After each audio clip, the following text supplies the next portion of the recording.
Channel just happens to be a great reference point because A, you're a really big YouTuber, and B, you're not black. So I can look at your channel and then I can look at my channel or look at anyone else's channel and make sure that the things and the games that you play, that they're enforcing the rules equally to everybody. So I go to Markiplier's Mortuary Assistant Part 3, and he had the same situation going on, and his video wasn't age restricted. So I send the video to my YouTube rep. I say, hey, Markiplier has this situation in his video, but his isn't age restricted. What do you think happened after that?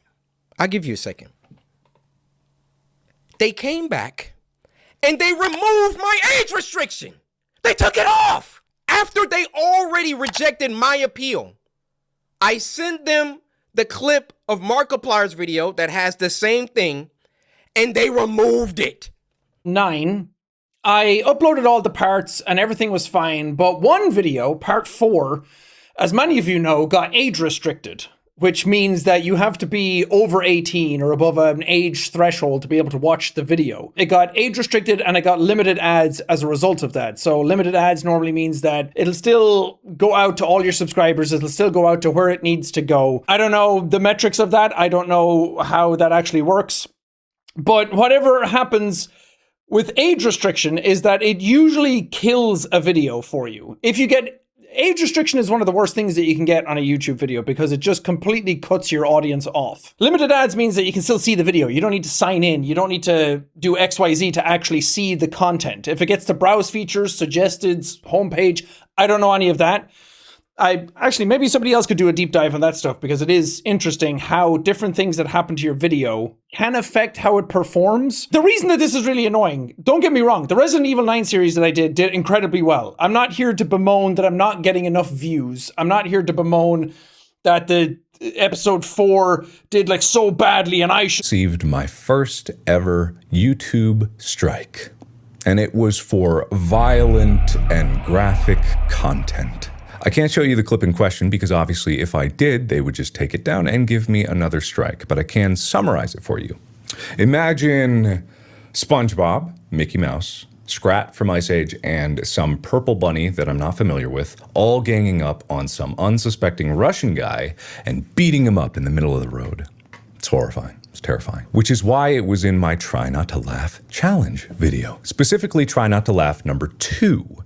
If you go search for that video, it is no longer there. I am very sorry. This heinous video, which was clearly a danger to the unsuspecting population of YouTube, has finally been taken down. After 4 ungodly years of exposure on YouTube, it is finally gone.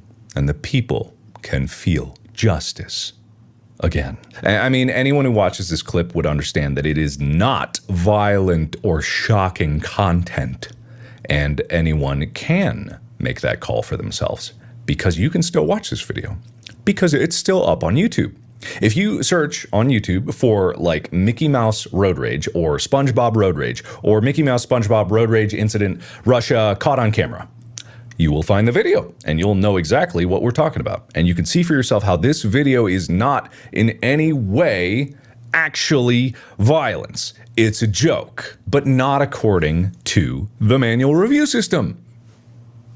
Who's making these calls? We don't know. Who's giving these answers?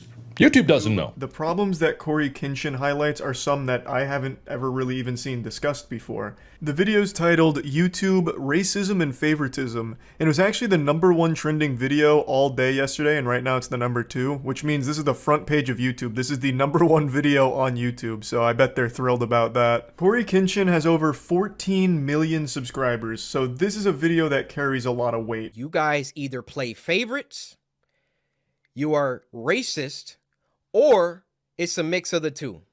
These are the 3 options, YouTube.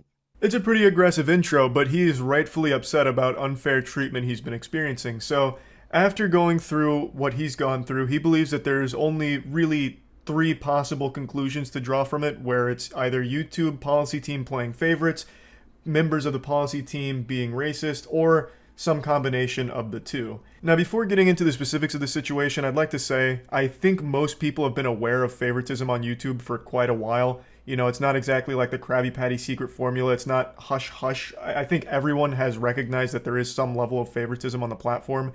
I mean, there's even that viral video from a few years ago where the CEO of YouTube said to Juice World that they need to pump his numbers up, which indicates artificial growth. It means that they have at least some capability of boosting channels, whether that's through the algorithm and pushing it to more people or just inflating it themselves for channels they deem worthwhile and good for business, and the inverse is likely true where they can hide channels they think are problematic and bad for business. So favoritism is something that people have been loosely aware of for a long time, and also when it comes to, you know, mainstream media sources, like late night shows hosts All these years, YouTube, all this time that I've put into your platform, I thought that it would be worth just a little bit of respect, just a micron of communication should you have a problem with me. Clearly, we're not on the same page that I thought we were. Guys, you won't be seeing this for another week, but today I got a community guideline strike. And I cannot tell you exactly why, because YouTube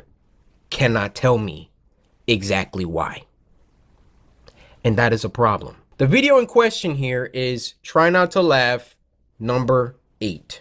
They gave me the blanket term phrase of violates child safety. Now, thankfully, I keep an archive of every video I've ever uploaded just for situations like this, because they took down the video. I can't watch it anymore. I can't even go through and try to find out what part that is so utterly terrifying. And I can't do that because what was the first thing that I did when I got the email that I was getting a strike? What would you do? You would probably appeal because you uploaded that video in 2019, literally almost 2 years ago to the day. 2 years! This video has been on your platform.